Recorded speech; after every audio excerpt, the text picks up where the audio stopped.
Okay, I'm going to show you how to use my new Imperia pasta maker, and this is the unboxing. As you can see, it comes with this nice pamphlet, and it has all the different ways you can make different pastas, any kind you can think of. Here are all the pieces as I'm unboxing them.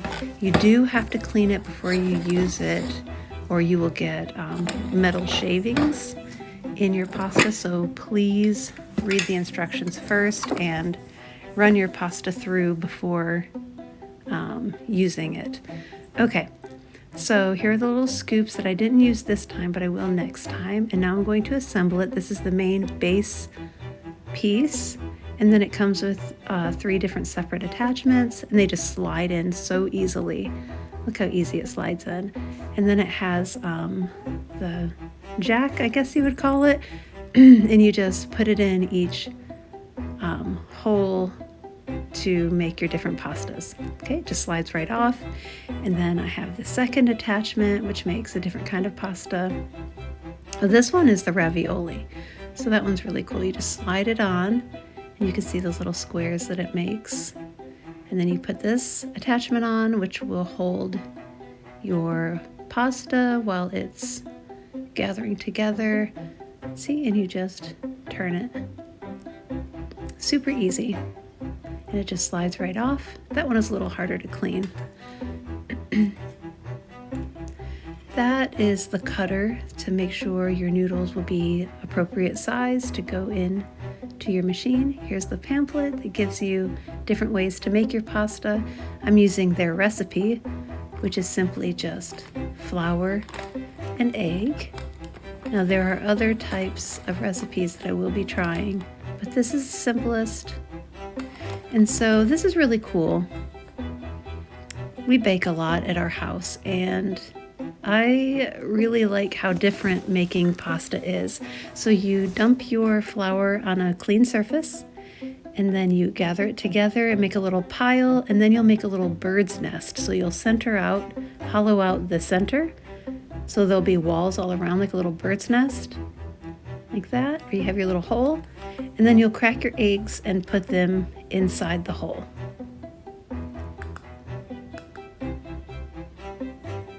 I'm not sure why, but I really like this.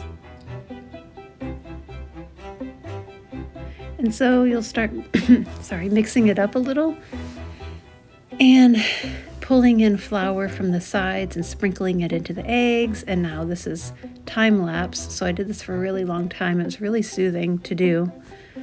And you just keep going until the mixture becomes homogeneous and starts to thicken, and then you'll use your hands and start pulling in the flour and kneading the dough like this. Now everything I saw said to do it gently, but I really don't know how to do anything gently.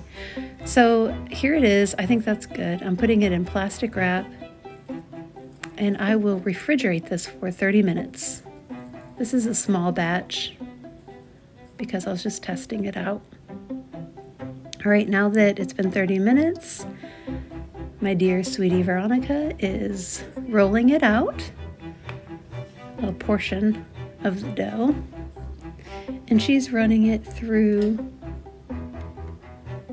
the machine. And this was our first time using it, so again, you have to clean it before you actually eat the dough. So this was our test dough that we ended up throwing away because there are metal shards in it. I don't know why, but just clean it out. We ran this through a million times to clean out all the pieces, and then threw away the dough. So basically, this is a little too big for her little hands, so we cut it in half. And then to make a good flat pasta noodle, you'll fold it and run it through maybe 3 or 4 times. See how nice that looks? Just keep doing that over and over.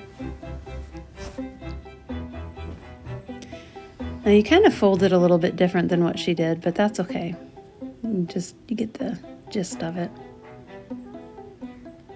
Cutie pie. All right, and now since we're making ravioli, we're just filling it with ricotta cheese. So we just put a little bit in there, and voila, there's the ravioli. Yeah, that's filling. It was delicious.